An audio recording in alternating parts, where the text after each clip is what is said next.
Kembali dengan segala hormat yang untuk menyampaikan segala hormat yang dipersiapkan.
Assalamualaikum warahmatullahi ta'ala wabarakatuh. Innal hamdalillah nahmaduhu wa nastahdihi wa nastaghfiruh wa na'udzu billahi min syururi anfusina wa sayyiati a'malina. Man yahdihillahu fala mudhillalah wa man yudlil fala hadiyalah. Nashhadu an la ilaha illallah wa nashhadu anna Muhammadan abduhu wa rasuluh. Allahumma ja'alna minal ladzina yastami'una al-qawla fayattabi'una ahsana. Wa ba'd. Tuan-tuan, puan-puan, sahabat-sahabat yang dikasihi sekalian,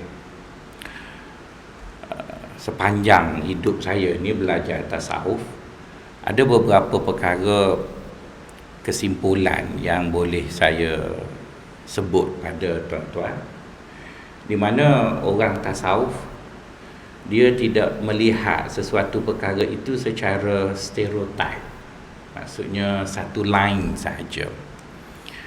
Itu mungkin kerana mereka melihat cara pandang ataupun sisi pandang yang dibawa oleh ulama fiqh yang merujuk kepada sesuatu yang zahir perlakuannya.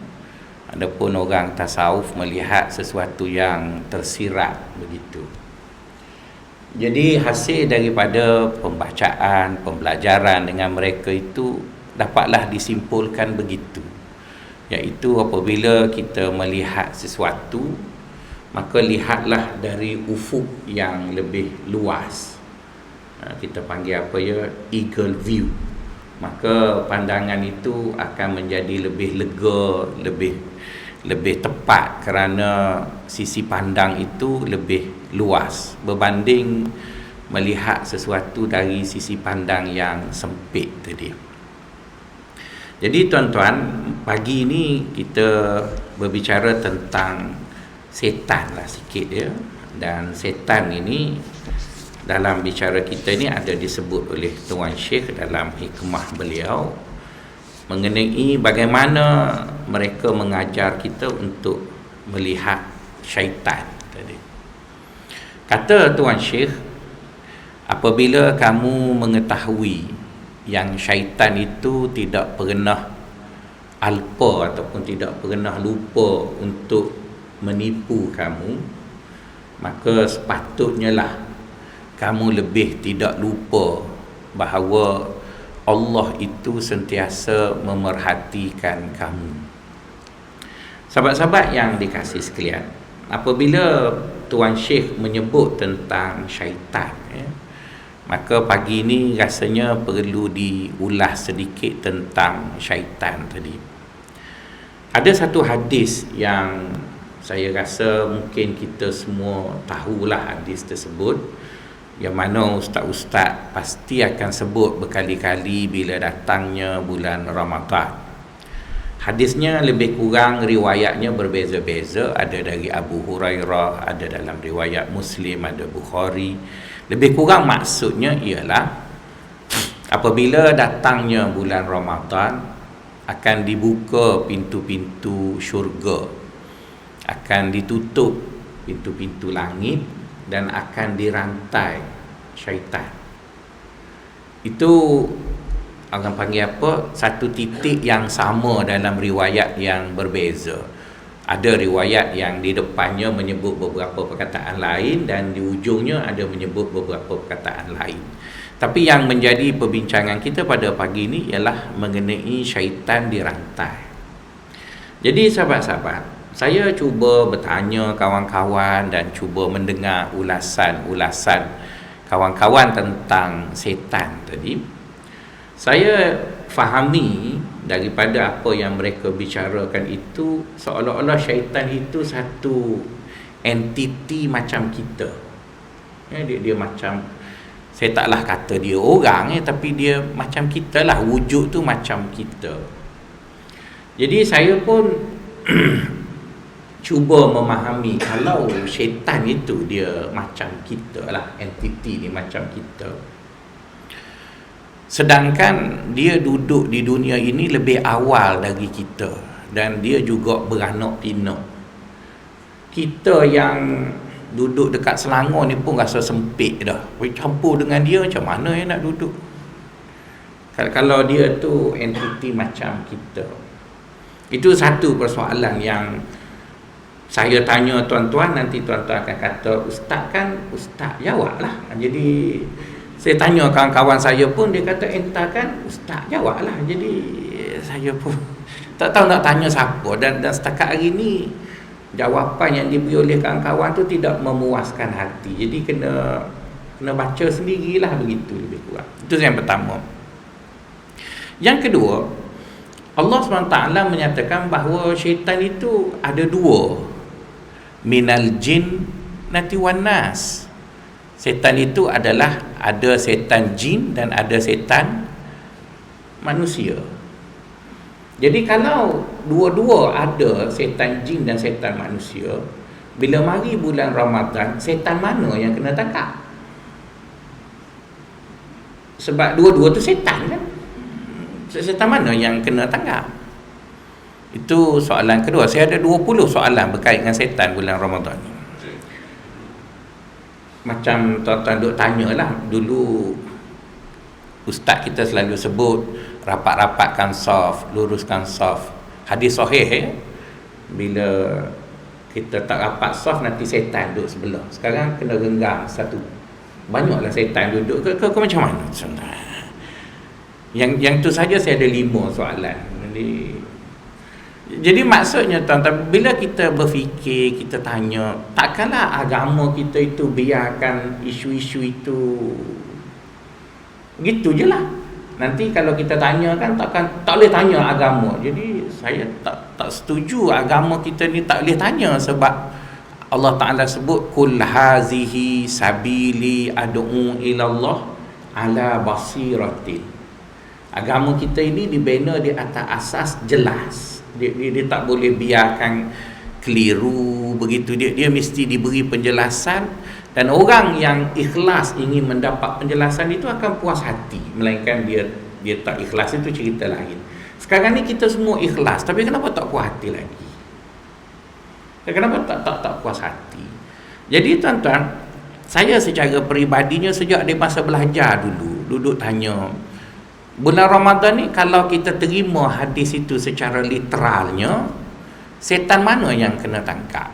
Okey, kalau orang tu kata semua setan.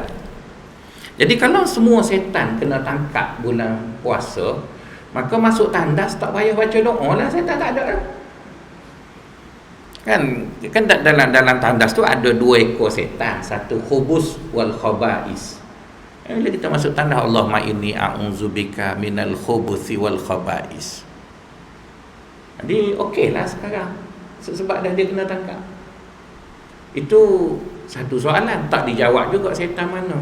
Kemudian soalan lagi, apabila kita tengok perlakuan manusia di bulan Ramadan lebih teruk masa setan tak pernah tangkap. Kalau gitu lebih baik setan ambil cuti lama. Misalnya cuba tanya Datuk Bandar apa panggil USG, ataupun saya tak pernah tanya Datuk Bandar USG lah. Saya dengar Datuk Bandar Kuala Lumpur kata orang ataupun rakyat di Kuala Lumpur membuang makanan yang masih boleh dimakan di bulan Ramadan 4 kali ganda lebih banyak daripada sebelum puasa. Jadi kalau gitu kan membazir. Jadi setan kata, baik aku tak payah bertugas, aku tak bertugas lagi teruk. Dan malam 2-3 hari lepas ada kawan saya, Profesor Madya di fakulti, dia kata dia nak mengulas mengenai setan. Jadi saya excited sangat tunggu habis 15 minit tu tak menambah apa-apa ilmu yang saya ada. Jadi tuan-tuan, apabila kita nak bermusuh dengan musuh, maka kita kena kenal musuh tu.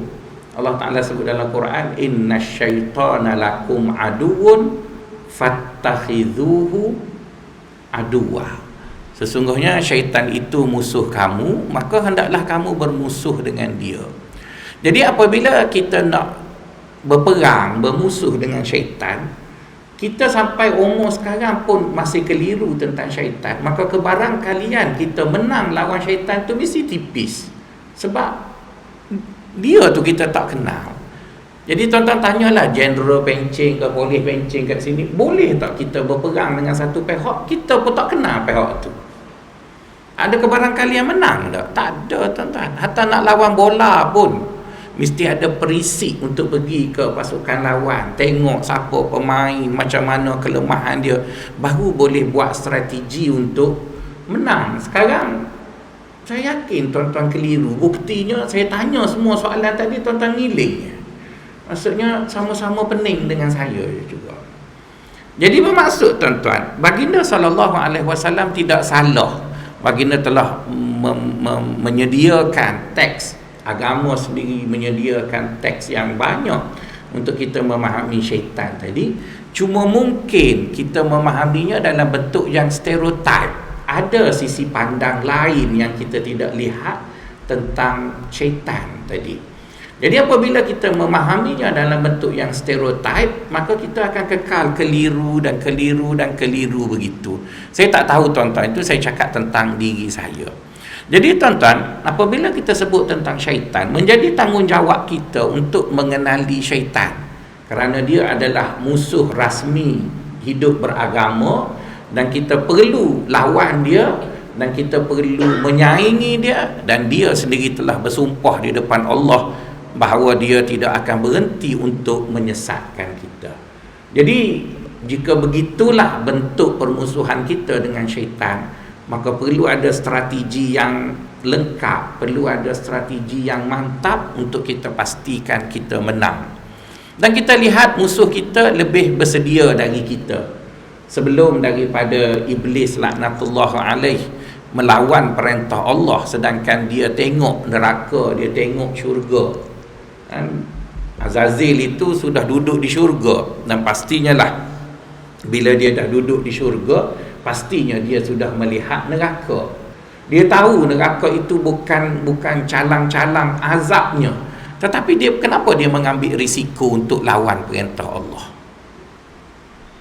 Mestilah tuan-tuan, bila orang mengambil risiko yang begitu besar, mesti ada satu tujuan, ada satu benda yang besar pada hematnya untuk dia lakukan.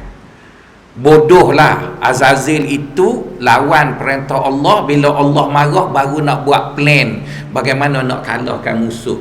Dan saya tak nampak Azazil itu sebodoh itu, sebab dia duduk dengan malaikat lama dan dia adalah spesies jin. Azazil itu seekor jin yang telah diangkat martabatnya untuk duduk dengan malaikat tadi. Jadi apabila dia duduk dengan malaikat, walaupun dia menyerupai malaikat dalam pakaian, dalam beberapa bentuk ritual dan sebagainya, tapi spesies jin itu tak lari dari dia, dia tetap seekor jin. Manakala malaikat pula adalah malaikat. Dan kita tahu spesies malaikat itu adalah makhluk yang tak pandai lawan Allah. La ya'sunallaha ma amarahum wa yaf'aluna ma yu'marun. Malaikat itu tak pandai nak lawan Allah. Maka sebab dia tak pandai lawan Allah lah kita percaya dia tulis buku catatan kita. Kalau ada satu kes malaikat pecah amanah, tuan-tuan percaya dia tulis buku kita? Kan mestilah iya kamu tulis gapo tak tahu. Kita duduk masjid dia tulis Haji Anwar duduk disko tak tahu. Sebabnya pernah ada kes, sekarang tak ada satu kes pun malaikat ini lawan Tuhan. Jadi sebab tu kita kata tulislah, boleh percaya. Jadi kepercayaan kita kepada malaikat itu begitu utuh kerana tidak ada satu riwayat dalam mana-mana agama malaikat ini pernah jahat. Jadi okeylah. Tapi bila sebut tentang jin, kita tak boleh percaya. Bila sebut tentang manusia, kita tak boleh percaya.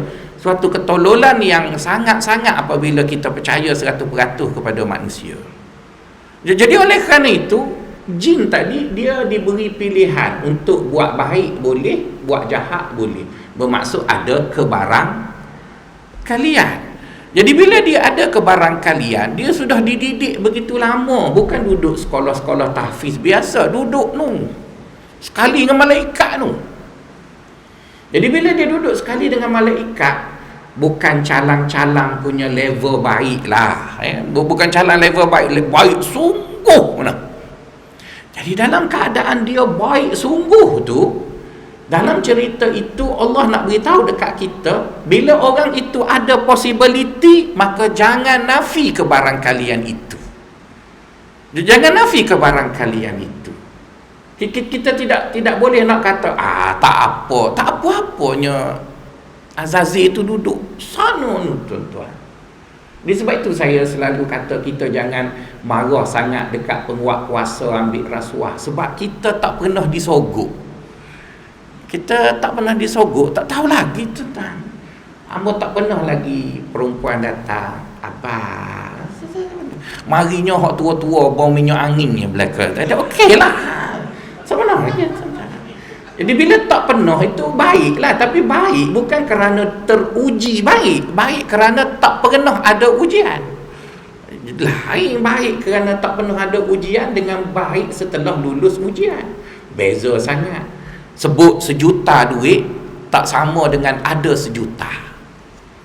Yang saya tengok duduk pakai baju cantik-cantik tu berangan nak jadi juta, tapi tak juta pun.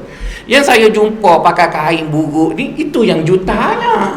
Yang pakai selekeh tu, itu piti banyak tu tuan-tuan. Jadi bermaksud ada duit beza dengan berangan nak ada duit. Kaya dia tak sama tuan-tuan. Jadi samalah juga apabila kita sebut orang itu jahat, Allah itu dia tidak zalim. Dia akan tengok kenapa dia jadi jahat, apa sebab dia jadi jahat. Orang tu pula baik, Allah akan tengok apa mu jadi baik, betul kamu baik dan sebagainya. Jadi sekarang Allah nak cerita kat kita, Azazil itu dia duduk dengan malaikat. Maksudnya berada di sebuah institusi yang cukup sempurna bersama dengan malaikat lah. Duduk pula di syurga, bukan di MCKK, Royal College apa, tak ada. Duduk di syurga. Jadi dalam keadaan macam tu, Azazil itu boleh engkar akan Allah dan memusuhi manusia. Maka sekarang kalau kita menjadi penyiasat polis, kita pertama sekali akan cari apa motif. Kalau orang Kelantan sebut kebakpoan, bak-bakpo dia. Tuan-tuan duduk syurga dah tuan-tuan. Duduk syurga ni bukan macam duduk Bukit Damansara. Duduk syurga tuan-tuan. Ni duduk syurga, dah tengok dah neraka, tapi nak lawan juga Tuhan. Jadi sebab tu bila kawan-kawan saya duduk sebut sebab dia sombong, saya tak tanya sebab. Sebab itu lain, dia punya motifnya apa? Motifnya apa? Jadi kita perlu cari motif yang paling munasabah yang menyebabkan Azazil itu sanggup melupakan neraka yang dia pernah tengok tu dan sanggup meninggalkan syurga yang pernah dia nikmati. Tuan-tuan rasa bila dia lawan perintah Allah tu, dia tak jangka ke dia kena halak?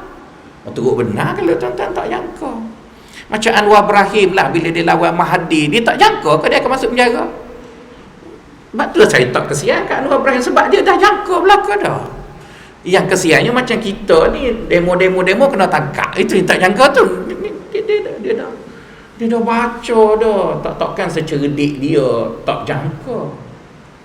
Jadi Azazil tu dia dah tahu, aku terpaksa korban syurga dan aku akan duduk di neraka tu. Kita tak tengok lagi neraka ni, dia tengok dah.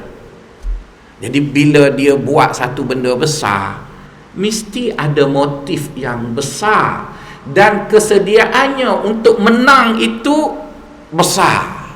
Buktinya setelah Allah SWT selesai buat Nabi Adam, secara fizikalnya Allah letak dia di tengah-tengah taman di syurga. Jadi Azazil ini buat analisis. Dia masuk dalam tubuh Adam tu yang belum dihidupkan tu, dia pun buat analisis.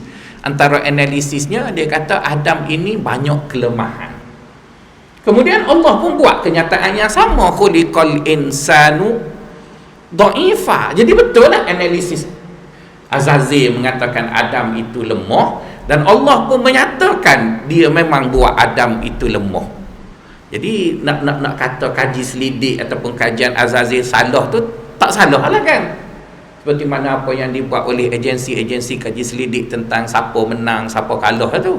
Jadi itu mungkin boleh tipu sebab sampel ambil penyokong parti itu saja. Betul lah. Tapi apa yang dibuat oleh syaitan disahkan oleh Allah. Adam banyak kelemahan. Kemudian orang yang buat Adam tu pun kata memang aku buat dia lemah. Jadi bila dia dah analisis kita, maka dia tahu kita punya sisi lemah untuk dia tipu kita. Jadi sekarang, sebab itulah kita dapati setan dalam permainan ini dia selalu menang. Kenapa dia selalu menang? Kerana sebelum dia main dengan kita, dia dah analisis kita. Kita ni siapa dan sebagainya. Maka begitulah. Sebab itu kita tengok ya tuan-tuan, mana-mana bangsa asing yang nak duduk bersama dengan orang Melayu, dia akan baca tentang siapa orang Melayu, siapa teknokrat Melayu, siapa bangsawan Melayu. Dia baca tuan-tuan. Dan orang Melayu nak tipu macam mana, dia nak buat apa. Sebab tu orang semua suka duduk dengan orang Melayu, sebab orang Melayu mudah kena tipu. Tuan-tuan, kalau kita tak mudah kena tipu, orang tak nak duduk sini tuan-tuan. Tipulah kalau kami duduk bersama Melayu kerana kami sayang. Sebab dia tahu macam mana nak tipu orang Melayu. Bangla mari sini, dia tahu macam mana nak tipu orang Melayu. Itu yang bila pergi stesen minyak, kalau isteri kita nak isi minyak, adik sayang, dia pick up bini kita. Dia bagi servis yang baik, kitanya isi sendiri. Jadi bermaksud tuan-tuan tengoklah, begitulah. Saya bukan nak kata kutuk bangsa saya, cuma saya nak sebut dalam persaingan ini musuh lebih kenal kita berbanding kita kenal musuh. Jadi bila musuh lebih kenal kita, maka dalam teorinya orang yang lebih kenal siapa yang dia nak bersaing, barangkali yang dia menang lebih besar. Dan cerita kita dengan setan pun sama. Berjuta tahun sebelum kita dilahirkan di bumi ini lagi pun, musuh kita sudah kenal kita siapa. Dan kalau saya tanya tuan-tuan tak payah jawab lah, sebab tuan-tuan pakai mask. Kalau saya tanya tuan-tuan tahu tak kelemahan kita ni apa? Jadi tuan-tuan, kalau kelemahan kita sendiri pun kita tak tahu, lepas tu yang dia pun kita tak tahu, agak-agak kebarangkali yang menang ada. Tak ada tuan-tuan. Saya dulu main bola di sekolah dan jurulatih saya tu malas. Saya seorang yang suka bekerja, maka saya main bola macam babi hutan. Kejar ke gol sana, mari ke sini, kejar 3 kali lembek. Betul kan? Memang stamina tu kuat, tapi lagi ke gol sana, kitanya duduk di pertahanan, kejar juga dekat pintu gol. Bodoh. 3 kali lari. Maka sebab tu kita tak tengok orang kita main bola, kita tengok Manchester, sebab dia tahu passing go. Kita jadi antara sebabnya kita sendiri tak tahu nak macam mana yang nak buat. Kan orang kita main bola semuanya nak kasut emas. Jadi semua nak sumbat gol belaka lah. Akhir sekali sumbat gol sendiri je lah. Jadi nak sebutnya tuan-tuan, kita tak faham apa lemah kita. Jadi kalau kita tak tahu lemah kita, tuan-tuan tak payah lawan setan lah. Ya, setan dia gelak aja. Misalnya kita tengok orang Melayu bila dia marah, dia mengamuk. Apa makna mengamuk? Mengamuk ialah melepaskan tenaga dan kemarahan secara melulu. Lepas tu letih tapas biji keboh. Itulah yang berlaku pada kita. Tuan-tuan, Amerika pernah jatuh kok dengan sebab ada demonstrasi di Pakistan. Amerika murdabat Pakistan tu. Tak percaya cuba tanya, apa orang Pakistan buat cerdik tak duduk Pakistan, mari Malaysia, tuan-tuan. Sebab tak boleh nak hidup Pakistan tu, mari sini dia comel, boleh jadi dah jual susu pun laku, tuan-tuan. Jadi nak sebutnya tuan-tuan, bila kita nak duduk ataupun nak bersaing dengan satu benda, kita kena tahu apa lemah kita dan bagaimana untuk mengatasi kelemahan itu, dan kita kena tahu apa lemah sasaran kita dan bagaimana kita nak atasi dia. Saya rasa tuan-tuan semua belajar SWOT analisis, betul kan? Lemah, kuat dan sebagainya. Tapi sayang, tuan-tuan belajar untuk analisis berniaga, tapi bila ngaji agama, saya tak pernah pun berfikir begitu. Jadi kalaulah kita tak pernah buat macam tu, tuan-tuan, maka saya nak kata tak payah lawan pun kita kena lawan juga. Maka kita dalam persaingan kita dengan syaitan, dia akan sentiasa menang. Ceritanya panjang, tuan-tuan. Kita balik pada puasa lah.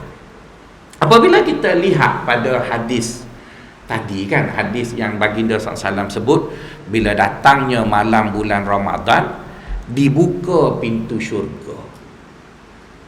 Hadis itu tak sebut pun siapa yang buka. Dia sebut dibuka pintu syurga. Kalau dalam bahasa Arab dia sebut bina majhul. Bina majhul tu maksud perbuatan itu dinyatakan tanpa menyebut siapa yang melakukannya. Dibuka pintu syurga, ditutup pintu neraka, dirantai syaitan. Tuan-tuan, cuba tuan-tuan perhatikan. Apabila tuan-tuan dengar hadis tu, tuan-tuan cuba dengar siapa yang hurai itu. Bila saya dengar huraian itu daripada kawan-kawan kita orang Melayu, dia terus mengatakan Allah buka pintu syurga. Jadi tuan-tuan, apabila orang baca satu teks, kemudian teks tadi dia faham, maka itu menunjukkan apa yang ada dalam kepala dia. Apa-apa yang ada dalam kepala dia. Teks itu langsung tidak sebut siapa buka. Jadi bila dia tak sebut siapa buka, kenapa ustaz kata Allah buka? Kalau dia tak sebut siapa tutup, kenapa ustaz kata Allah tutup? Kalau dia tak sebut Allah merantai syaitan, kenapa kita kata Allah rantai? Jadi sepatutnya kita cubalah cari dulu. Jadi sekarang kita belajar bahasa Arab. Bahasa Arab ini ada metafora. Ya, ada majaz, ada apa panggil isti'arah, macam-macam lah. Jadi dalam metafora bahasa Arab, ada kala satu benda itu disebut, ianya menggambarkan tentang sesuatu, tapi bukan menyebut tentang realiti benda itu. Misalnya saya tanya tuan-tuan, ada seorang kawan saya, dia nak mari rumah saya. Jadi saya kata marilah rumah, kita buat rumah terbuka. Jadi bila dia sampai kat rumah saya, dia pek pelan-pelan agaknya kot 3 kali, dia pun balik. Lepas tu dia kata rumah terbuka, gate tutup, pintu tutup. Ni saya nak tanya tuan-tuan, bila rumah terbuka tu kena buka terkangkang gitu kan? Saya tak tahulah, takut tuan-tuan buat rumah terbuka, tuan-tuan akan buka kangkang gitu. Jadi rumah terbuka bermaksud, marilah ke rumah saya bersedia menerima tetamu. Saya rasa itu yang tuan-tuan faham. Bukan bermaksud rumah kena buka 24 jam. Jadi bila kita sebut rumah terbuka, bermaksudnya saya bersedia menerima tetamu. Kan jauh. Bersedia menerima tetamu digambarkan dengan satu sebut rumah terbuka. Jadi apabila disebut pintu syurga dibuka, saya lebih setuju jika dia ditafsirkan kebaikan itu mudah dilakukan. Dalam bulan Ramadan mudah kita nak baca Quran, mudah nak semayang, mudah. Jadi bila kita dah banyak buat benda-benda baik, maka semacam syurga itu kan tempat orang baik-baik. Jadi bila dia buka tu, semacam wangian dari syurga keluar, semacam environment duduk syurga tu wujud, dan orang duduk dalam syurga akan sentiasa bertasbih pada Allah. Jadi seolah-olah nak beritahu kedatangan Ramadan itu bagaikan syurga itu menghembuskan kenikmatan, suasana, kebaikan. Jadi gitu dapatilah. Dan Allah SWT sendiri pun memang nak memudahkan orang masuk syurga. Jadi kalau macam tu nampak macam selari je dengan cara fikir rumah terbuka tadi. Jadi apabila disebut pintu neraka ditutup, bukanlah bermaksud operasi neraka tu dah ditutup. Sanalah. Bukan faham macam kita tutup gate tu. Pintu neraka ditutup bermaksud Allah Subhanahu Wa Taala mewujudkan satu suasana yang semarak beribadat tadi, menjadikan orang-orang buat jahat tetap ada, tapi dia seperti mana orang tadi tidaklah galak sangat jahat itu. Jahat itu ada lah, cuma dia tak galak sangat. Kalau galak sangat tu dia bukan orang Islam lah. Kalau orang Islam tu adalah sikit sebanyak. Zaman Nabi pun ada orang baik-baik yang bersetubuh dengan isteri, tapi bukanlah setiap hari kerana tak tahan. Dan maka benda-benda itu tetap ada. Itu yang saya faham begitu. Yang ketiganya berkait dengan setan. Saya percaya bahawa setan yang dimaksudkan di sana ialah idea-idea ataupun gerak apa panggil pemikiran-pemikiran yang berkait dengan menyuruh kita buat jahat. Jadi tuan-tuan, setan ni dia tak mampu nak tekan kita, sebab kalau dia paksa kita tak akan masuk neraka. Kalau dia paksa kita buat jahat, nanti bila balik dekat akhirat kita cakap dekat Allah, ya Allah, saya buat benda ni sebab dia paksa. Jadi bila ada orang lain paksa, dalam agama kita ada satu klausa mengatakan, jika kamu buat salah tapi dipaksa oleh orang lain, kamu tidak dikira bersalah. Takkan setan tak tahu klausa tu? Kan disebut rufi'a an ummati al-khata'u wan nisyanu wa mastukrihu alaih. Tidak dikira dosa ke atas dosa yang dibuat. Dia buat tu memang tak betul dah, tapi Allah tak kira dia bersalah jika dia buat perbuatan itu kerana terlupa. Betul kan? Balik-balik kuliah subuh, tengok tak ada nasi lemak, marah, pergi beli sendiri, makan. Apa terlupa sebab besok lepas kuliah Ustaz Faisal makan nasi lemak. Dah habis buku, aduh, kosong. Kan tak, memang salah dah. Dia punya gambaran tu memang salah dah. Tapi terlupa. Dia tu untung orang tua tu, Alzheimer lagi. Terlupa. Jadi bermaksud Allah nak bagi dia makan, kan kata gua. Tapi perbuatan tu betul ke? Perbuatan tu salah lah. Tapi kenapa agama tak kira salah? Sebab dia terlupa. Yang kedua ialah silap.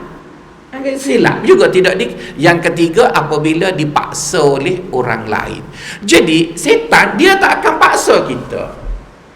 Jadi tak akan paksa. Jadi untuk menyelamatkan dia didakwa di akhirat nanti, maka tidak ada unsur-unsur syaitan paksa. Kalau dia paksa kita selamat, tak masuk neraka. Sedangkan objektif dia nak bawa kita masuk neraka bersama dia. Jadi dia takkan buat benda tolol itu. Jadi apa yang dia boleh buat? Dia akan guna muslihat, iaitu dia manipulit. Dia manipulit, tuan-tuan. Manipulit inilah yang sering digunakan oleh orang jahat.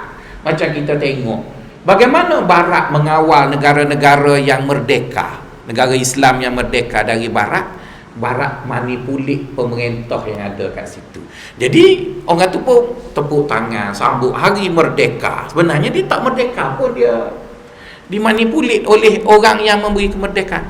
Cuba bayangkan tuan-tuan, Islam pernah menjadi kuasa besar. Banyak negara Islam malu untuk mengakui bahawa mereka adalah bekas negara yang dipimpin oleh negara tertentu.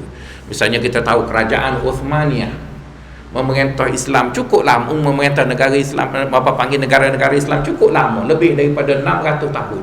Dan kita bangga. Tapi ada negara-negara Islam yang tak mahu mengakui bahawa Uthmaniyah itu penaung mereka. Tapi British sanggup dan boleh buat. Negara ada Commonwealth, bekas kena jajah British. Dia marah kat British, tapi tak apa duduk dalam Commonwealth sebab bla bla bla bla bla. Jadi kita pun tanya, hebat British ni. Dia rembak kita, dia jajah kita, kita cium tangan dia. Wah, itu manipulate lah tu. Tuan-tuan nak kata macam mana? Jadi setan pun lebih kurang tu lah. Saya tak katalah British tu setan ni, tapi maksudnya dia guna benda yang sama lah. Dia guna benda yang sama. Dan orang paling banyak guna manipulate orang politik. Sebab tu jangan cium tangan dia orang. Dia tahu orang ni nak buat macam mana, orang ni nak buat macam dia pandai manipulate, tuan-tuan. Jadi setan ni kan tuan-tuan, dia tak tipu kita direct, ya? Dia tak tipu kita direct. Dia tipu kita dengan memanipulasi kita. Jadi dalam diri kita ni ada 7 kelemahan. Dan kelemahan paling ketara ialah apa yang disebut dengan hawa nafsu. Di mana hawa nafsu ada kekuatan untuk desak kita. Dia ada kekuatan desak kita untuk dapat apa yang kita nak. Dan kita pun tak boleh buang sebab agama kita tidak setuju seperti mana agama Buddha dan Hindu buang terus hawa nafsu. Maka sebab itu ustaz kahwin 4. Betul kan? Maksudnya dia tak buang hawa nafsu tadi. Ustaz pun pakai velfire, ustaz pun sebab dia tak buang hawa nafsu. Dan agama kita memang nak kita kekalkan hawa nafsu tadi. Cuma dia suruh kita didik budak kecil bodoh tu. Gosok kepala, kala kepala tapa, gitulah, kena didik budak tu. Sebab budak tu bila dia dah jadi budak besar, dia dah jadi monster, dia pula uguk kita. Tanya lah tuan-tuan. Jadi apa yang ada dalam agama kita ialah setan itu kita jangan takut sangat, tapi kita kena takut kelemahan yang ada dalam diri kita, kerana kelemahan itulah yang sering dimanipulasi oleh setan, oleh syaitan tadi. Jadi oleh kerana itu tuan-tuan dan puan-puan, sebelum kita bercakap tentang syaitan, sebelum kita marah tentang syaitan, maka baik kita tanya apa kelemahan kita dan bagaimana syaitan memanipulasi kelemahan-kelemahan yang ada pada kita. Jadi kegagalan kita memahami kelemahan kita adalah membuka ruang untuk syaitan itu memanipulasi kita. Jadi gitulah kita tak akan menang berperang dengan dia sepanjang masa. Jadi di antara perkara yang kita dapat lihat dalam kefahaman agama kita, syaitan itu tak boleh desak kita. Dan bukan kerana tak boleh desak dia tak boleh desak, kerana kalau dia desak kita tak boleh masuk neraka kerana dia yang paksa kita. Maka syaitan takkan desak kita. Tapi dia manipulate budak kecil yang ada dalam diri kita tu yang dinamakan hawa nafsu. Okey, hawa nafsu ini ialah perkara yang duduk dalam diri. Dia duduk dalam jiwa kita. Maka dia walau kuat macam mana pun dia tak boleh buat sesuatu kerana dia bukan komponen fizikal. Kita buat sesuatu memerlukan tangan, memerlukan mulut, memerlukan mata. Jadi hawa nafsu bukan benda tu. Hawa nafsu ialah kuasa yang ada dalam diri ini, di mana dia bodoh, sering dimanipulate oleh syaitan tadi. Jadi orang tasawuf kata, cara kita nak kawal sikit budak kecil ini, kita lemahkan fizikal. Kita lemahkan fizikal. Sebab bila kita lemahkan fizikal, walaupun budak kecil tadi desak kita macam-macam, tapi bila kita lemah tu, kita akan cakap kat dia, nanti dulu. Nanti dulu. Contohnya lah tuan-tuan, kenapa tuan-tuan tengok bila tuan-tuan lapar, tuan-tuan mudah je baca Quran, tuan-tuan mudah je solat, tuan-tuan mudah je buat. Sebab tu tuan-tuan tengok orang yang sakit-sakit mari masjid ni. Orang sihat, tuan-tuan jangan risau, dia tak mari masjid tuan-tuan. Sebab tu Menteri Kesihatan dalam kerajaan dulu kata kita mesti rakyat kita sihat, sebab bila orang sihat boleh mari masjid. Saya tak tahu dia pakai teori apa. Saya jangan jumpa orang sihat mari masjid. Ada, tapi mungkin dia cleaner, mungkin dia pegawai masjid, mungkin dia terpaksa mari masjid. Tapi yang suka hati mari masjid semua hak 3 selendar lah gitu je.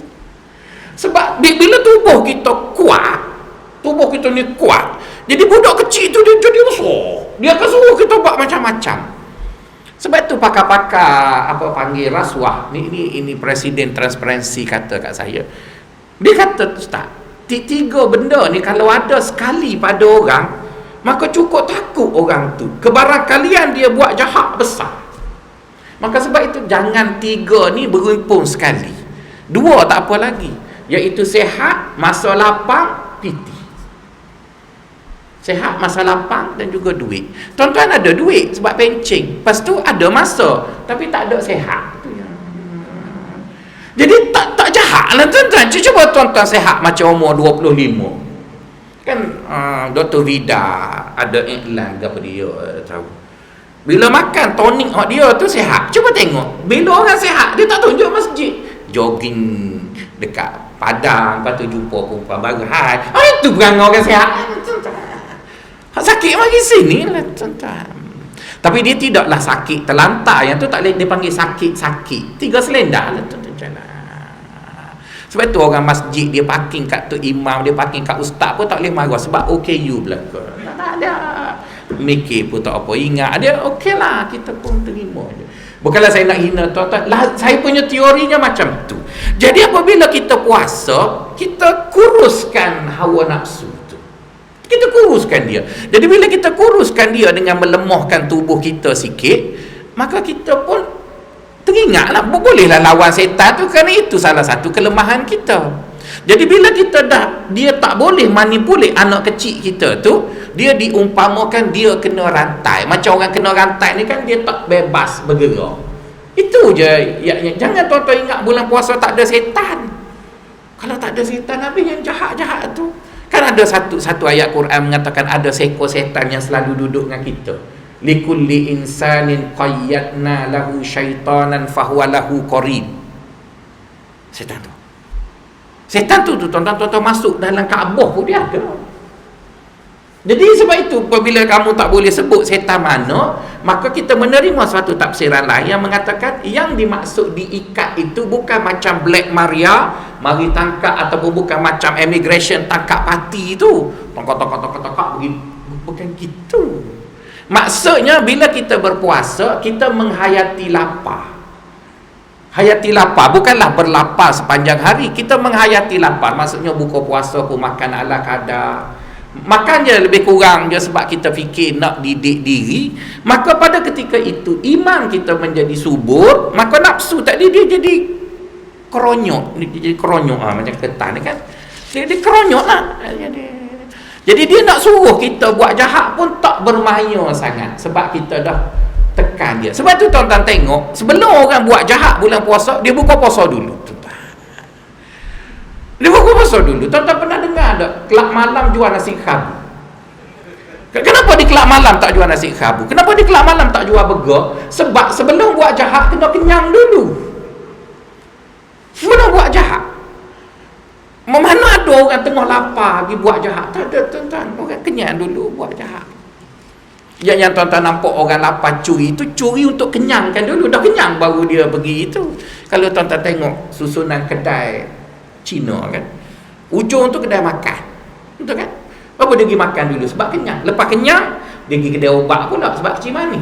Lepas kedai obat dia pergi kedai judi cari duit. Lepas pada tu dia ada kedai perempuan. Kan cantik, makan sihat, pitih, baru betina tuan-tuan. Kalau Melayu makan belakang tu kedai orang Melayu dah tuan-tuan. Jadi masuk kita punya logik tak percaya, cuba pergi Greenwood ke kawasan orang Melayu berniaga, makan dia susun kedai pun tak jadi tuan-tuan. Jadi sebab itu kita makan je. Allah cerita makan bulan puasa memalukan, semua menu keluar. Kalau Nabi ada, dia kata teruk benar perempuan ni tuan-tuan. Terteruk pun. Jadi sebab itu apabila kita besarkan nafsu tu, kita besarkan budak kecil dalam tubuh kita tu, jadi dia jadi monster lah. Bila dia jadi monster, cuba tengok bulan puasa, semua nak cari tiang, lepas tu semua nak ikut sunnah. Sebab Nabi semayang 8. Saya rasa kalau Nabi semayang 40, dia tak ikut dah sunnah, tuan-tuan. Dia bukan nak ikut sunnah sangat, kerana kebetulan sunnah itu sikit. Setuju sangat dia ya. Sebenarnya bukan nak ikut sunnah pun, sebenarnya sebab kenyang. Cuba tuan-tuan buka puasa macam buka puasa di Mekah, Madinah.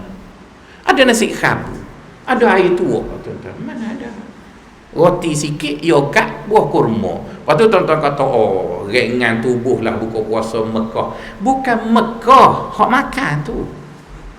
Dia jangan kat duk puji Mekah lebih-lebih. Masjid Al-Mu'minu pun baik juga. Cuma kat Mu'minu ni tak cukup hak masjid bagi, dia bawa hak rumah sebaka pula, tuan-tuan. Jadi itu tu masalah tu. Dia bukan masalah masjid, tuan-tuan. Dia masalahnya budak kecil itu. Cuba tuan-tuan duduk Mekah, tuan-tuan rempak nasi unta, hak bubur dalam perut unta tu. Tuan-tuan tak semayang juga Masjidil Haram. Tuan-tuan kata Tok Imam Masjidil Haram ni tak ikut sunnah, padahal Wahabi. Macam-macam lah tuan-tuan kan kata. Tapi dek kerana tuan-tuan duduk buka puasa ramai-ramai, makan lebih kurang. Jadi saya faham begitu. Bila bulan puasa, yang dimaksudkan syaitan kena rantai, ialah kita yang merantai syaitan kita tu. Kenapa ustaz kata begitu? Ada kan satu hadis Nabi sebut, inna syaitana yajri majrad dammi ibni adam fadayyikuhu bil jaw', kata dia. Syaitan itu berlari laju dalam urat darah manusia. Jadi bila kita tanya doktor, apa makna setan lari laju? Kata dia, apabila kita makan banyak, jantung kita mengepam darah dengan laju. Jadi bila dia pam darah dengan laju, kita rasa segar. Sebab dapat ni. Bila segar je, besarlah nafsu tu. Bila dia dah besar, dia ajak kita pergi kelaing lah. Tu yang lepas terawih, colek kepuk, colek kerai apa. Jadi bila kita lebih-lebih cerita pasal makan bulan puasa, setan kata, ya Allah, aku tak payah kerja dah lah, aku dah manipulit budak kecil itu, tuan-tuan. Jadi kita menjadi satu masyarakat seperti mana yang disebut oleh almarhum Syekh Muhammad Ghazali. Dia jadikan kita ni seperti arnab. Saya tak tahu arnab tu apa. Masa saya baca buku, masa tu saya duduk di Al-Azhar. Bila dah tua ni baru saya faham. Sebab bila jumpa buku Playboy, dia punya ikon dia tu arnab. Apa Playboy pilih arnab? Dia tak pilih harimau ke, dia tak pilih musang ke, dia pilih arnab. Jadi saya kata, kenapa Playboy? Mestilah orang yang mengasaskan Playboy tu dia pilih arnab tu, ikon tu ada sesuai dengan. Maka kita pun tengoklah cerita Playboy, James Bond kan. James Bond ni tuan-tuan, yang paling banyak masa diberi ialah makan. Kan perempuan pakai baju, tak pakai baju tu. Yang kedua set. Jadi saya pun duk tengok arnab. Betul, arnab tak betul ngunyah tu. Arnab tak pernah tengok arnab puasa. Mana ada? Lepas dia ngunyah, dia mengawat. Jadi saya pun tengoklah iklan dekat signboard yang ada di sepanjang lebuh raya kita kan. Mesti ubat kuat lah, rapak, sepik, sendut lah, macam-macam. Lepas tu makan. Jadi rasanya betul lah. Baru saya faham. Orang sindir kita, dia kata kita ni arnab. Semua tuan-tuan, orang kata gitu. Tapi kenapa orang tak kata ke India? India Hindu, apa orang tak kata? Kenapa orang tak bagi ikon dekat Cina? Kenapa dia tak bagi Cina tu arnab? Sebab budaya dia lah. Jadi budaya kita itu perlu diubah. Barulah bila kita kuat, setan tu tak boleh nak masuk juga, tuan-tuan.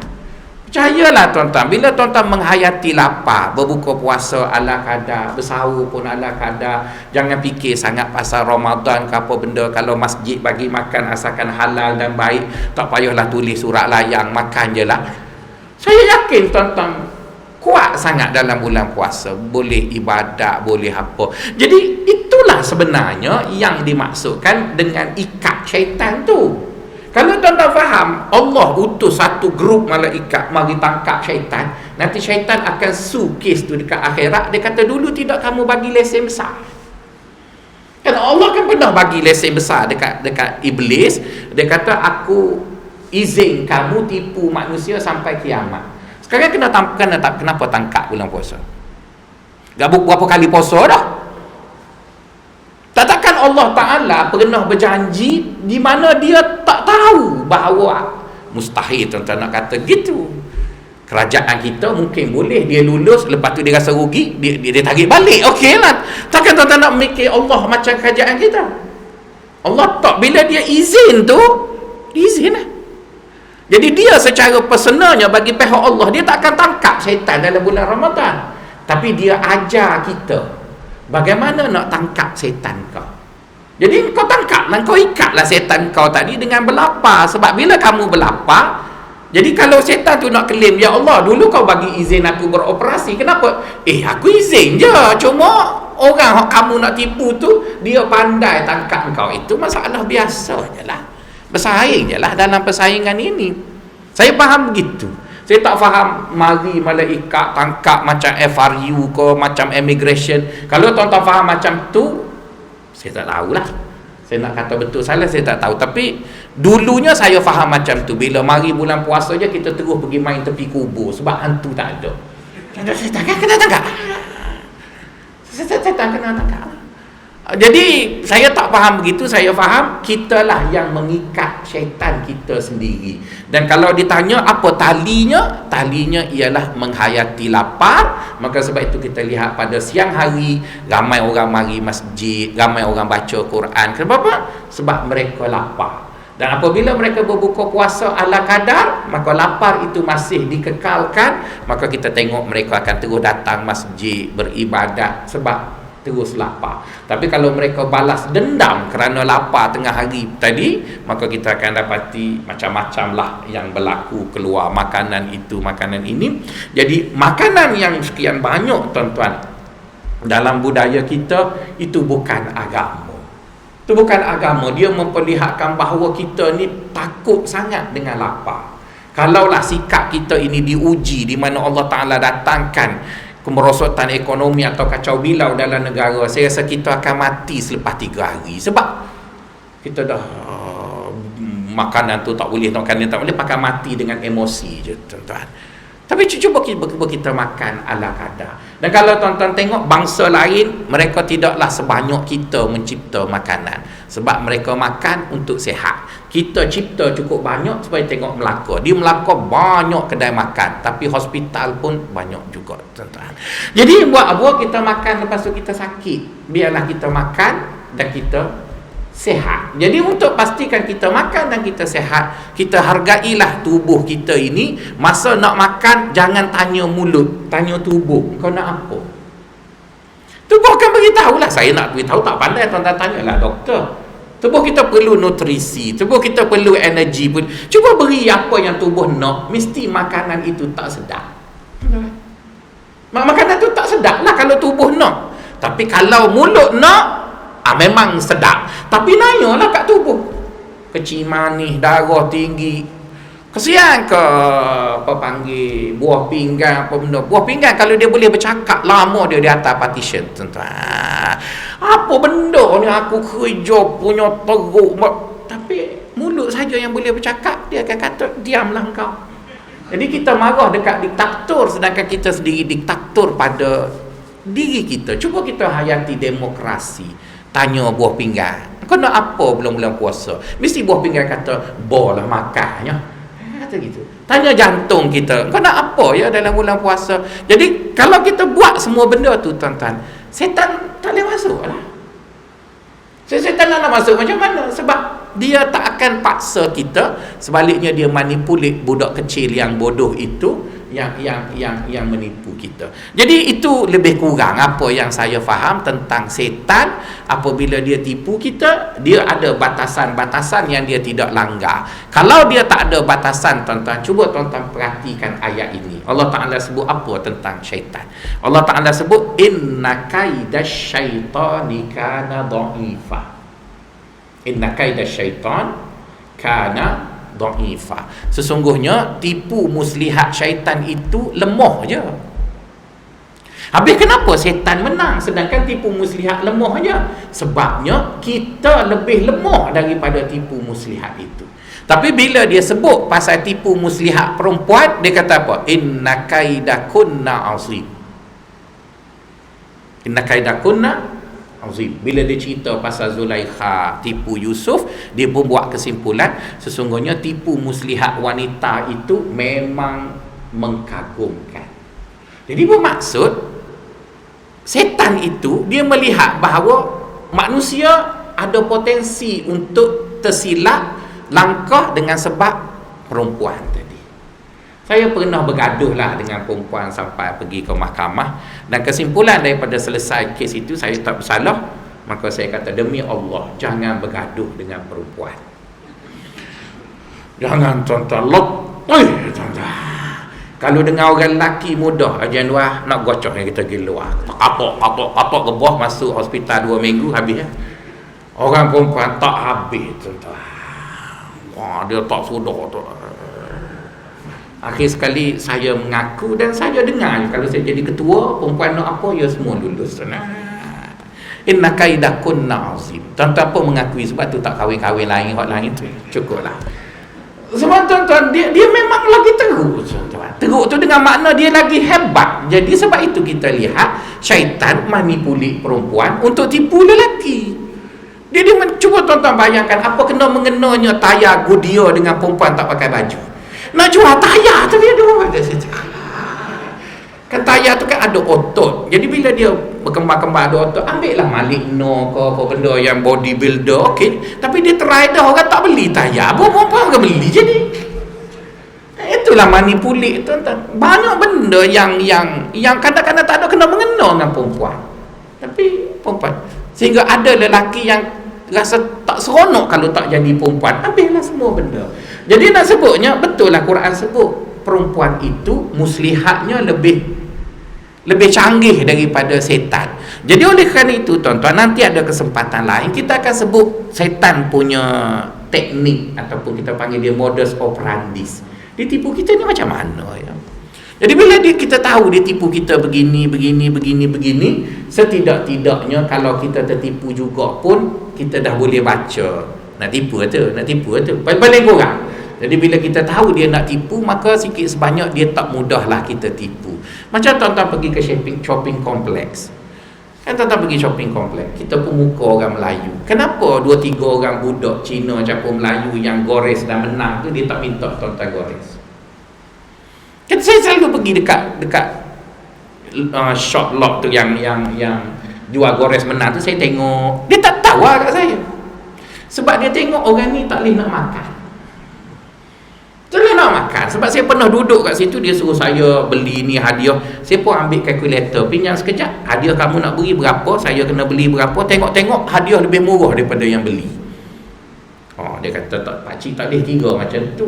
Yalah, aku PT tak ada. Oh, dah lah PT tak ada, cakap banyak tu tak layan. Tapi ada orang dia masuk je, dia pun serbu. Kawan tu pun beli. Betul kan? Kenapa yang jadi mangsanya biasanya orang Melayu? Adalah kelemahan tu. Jadi kelemahan itu telah dikaji oleh pakar-pakar jurujual dan dia tahu mangsanya muka macam mana, karakternya macam mana. Jadi rugilah tuan-tuan. Setan tu asyik duk kaji kita, dia tengok kita. Kan kita tahu ada setan korin tu kan, yang selalu duduk dengan kita. Kita panggil dia pegawai logistik lah, mudah faham. Dia analyse kita semua, kita bercinta dengan siapa, putus ni dia. Jadi nanti bila kita mati, untuk menjadikan isu kita tu boleh jadi orang puja kubur, dia minta lah setan lain. Maka dia pun datanglah, ya kamu bercinta dengan Minoh. Kita pun kata hebat, dia tahu. Dia ada logistik, database kan ada. Macam tuan-tuan pergi ke bank negara, print je, dia keluar secret ke apa benda ya. Semua pinjaman, loan, pada belakang tak boleh tipu lah. Jadi nak sebutnya tuan-tuan, mereka lebih canggih menganalisis kita. Maka sebab itu dalam apa-apa persaingan mereka sering menang. Kita pula kalah bukanlah disebabkan kita tidak mampu lawan mereka, disebabkan oleh 2 perkara yang paling asas. Pertama, kita tak tahu apa kelemahan kita. Dan yang kedua, kita tak tahu potensi yang Allah sediakan, maka akhirnya kita rasa kita kuat dan dia pun tipulah kita. Jadi orang tasawuf ajar begitu, dan saya belajar macam tu dengan orang tasawuf. Jangan melihat syaitan dengan makna dia Allah buat syaitan tadi, kita kena lawan dia. Maka sebelum kita lawan, maka kita kena tahu siapa dia, bagaimana kita nak lawan dia, apa kelemahan kita. Dan saya cukup yakin kalau tuan-tuan analisis baginda sallallahu alaihi wasallam, tuan-tuan analisis Umar bin Khattab radhiyallahu taala anhu itu, tuan-tuan akan dapati dia memenuhi piawai yang dikatakan tahu kelemahan diri, bagaimana syaitan tipu dan sebagainya. Maka akhirnya mereka dapat melawan syaitan, dan syaitan itu tidak dapat menipu mereka. Namun begitu, kita kena ingat juga, seperti pepatah Melayu menyebut, perangkap tidak pernah lupakan pelanduk, pelanduk sahaja yang lupakan perangkap. Syaitan ni kalau tuan-tuan tanya saya, dia boleh ikon untuk apa? Saya setuju kalau kita kata dia adalah ikon kepada tidak pernah give up. Bolehlah kalau kita kata anjing ikon kepada kesetiaan, kucing ikonnya kepada kemanjaan. Tapi bila setan, ikon orang yang tak pernah putus asa. Jadi kalau tuan-tuan nak motivasi orang supaya tak putus asa, gunalah setan. Dia memang tak pernah putus asa, tuan-tuan. Dia akan usaha sungguh, tuan-tuan. Jadi kalau kita tahu itulah dia setan, maka sebab itu kita kena sentiasa ingat Allah. A'udzubillahi minasyaitonirrajim. Aku berlindung dengan Allah daripada syaitan yang dikejam.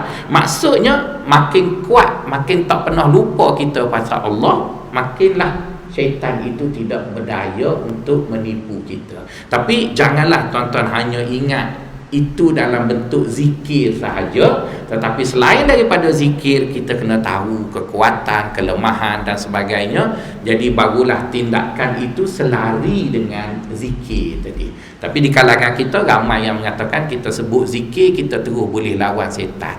Tuan-tuan, ada orang dia sangka dia boleh perbodohkan syaitan, maka dia telah boleh lawan setan. Sebenarnya setan ini dia sanggup buat apa saja asalkan kamu kena tipu.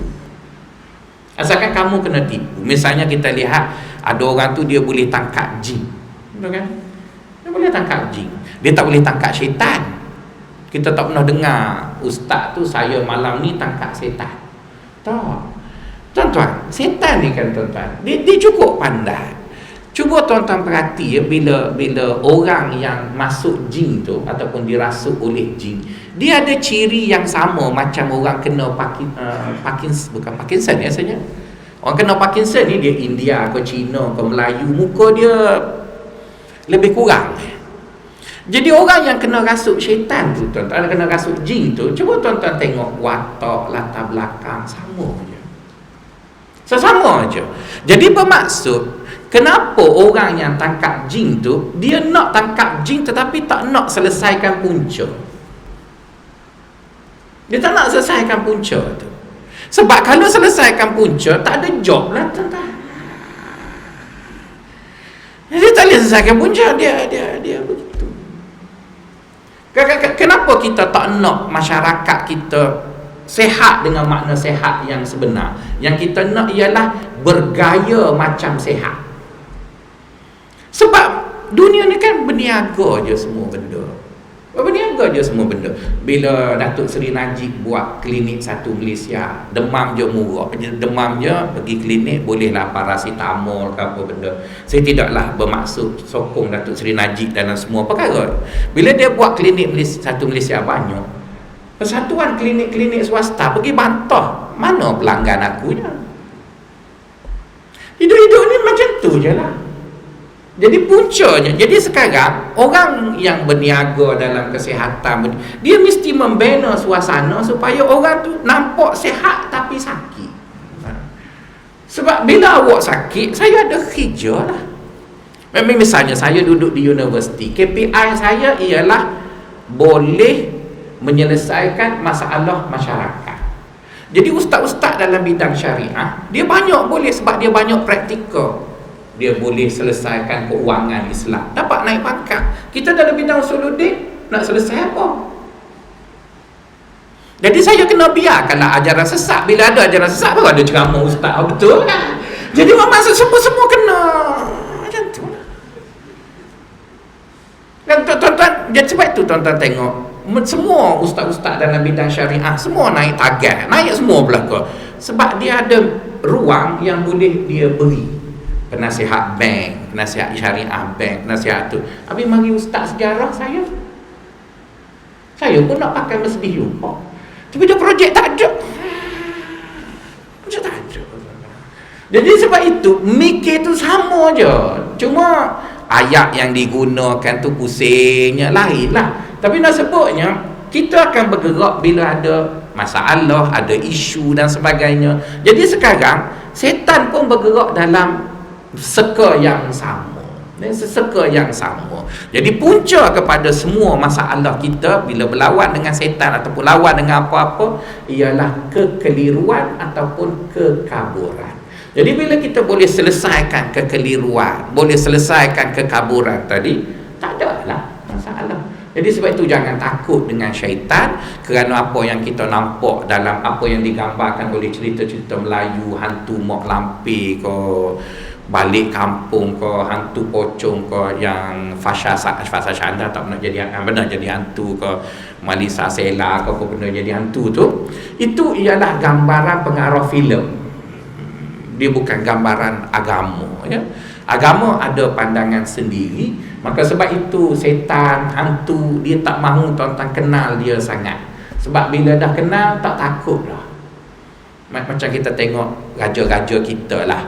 Sebab tu dia panggil mencemaduli bila dia mari masjid. Sebab dia kena banner gap. Cuba dia datang tiap-tiap hari, kita tepuk bahu dia lah pula ni. Kan sebab dia jarang-jarang datang tu. Dah jumpa lama, tak ada apa. Jadi makin tak tahunya kita tentang sesuatu, kita makin takut. Makin kita tahu, makin tak takut. Cuba tengok bini kita, mula-mula dia nikah dengan kita, takut. Sekarang dia pula menakutkan. Dia kena ada kita.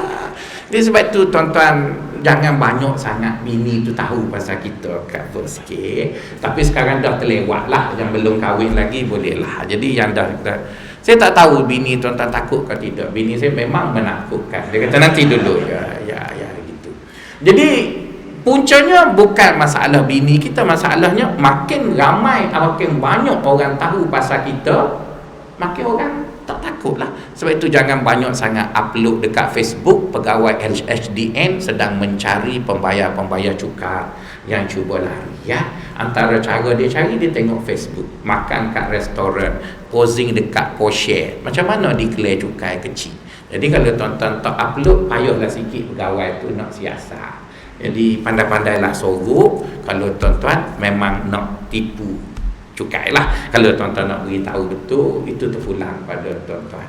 Saya diberitahu begitulah, ya, lebih kurang. Jadi apa yang nak sebut dekat tuan-tuan, setan itu harus dilihat dalam konteks yang betul. Saya tidak nampak dianya satu entiti dengan makna dia ada satu spesies, nama dia setan. Yang adanya spesies jin dan manusia. Jadi bila ada jin dan manusia, kedua-dua ini engkar perintah Allah, mengajak orang buat jahat, maka kita panggil dia setan lah. Buktinya minal jin nati wan nas. Dan setan ini boleh dikenali dengan 7 ciri. Antaranya, dia sentiasa menimbulkan keraguan. Bila dia duduk dengan kita tu, dia buat kita ragu. Dia bukan bawa kita untuk lebih yakin. Itu ciri setan. Jadi kalau yang datang itu manusia, setan manusia lah. Kalau yang datang itu jin, maka itu adalah setan jin. Jadi setan itu ada 2. Jadi kita perlu tahu kedua-dua ini. Dan insya-Allah saya cukup yakin Allah, iaitu Tuhan kita, tidak akan kita biarkan kita berjuang sendirian. Kita akan berjuang dan Allah Ta'ala akan bantu kita. Cuma untuk menang dalam perjuangan itu, kita kena kenal kelemahan kita. Kita kena tahu kelemahan syaitan. Kita kena tahu modus operandisnya. InsyaAllah dalam bicara yang akan datang, kita akan sebut semua benda tersebut, insyaAllah. Assalamualaikum warahmatullahi wabarakatuh.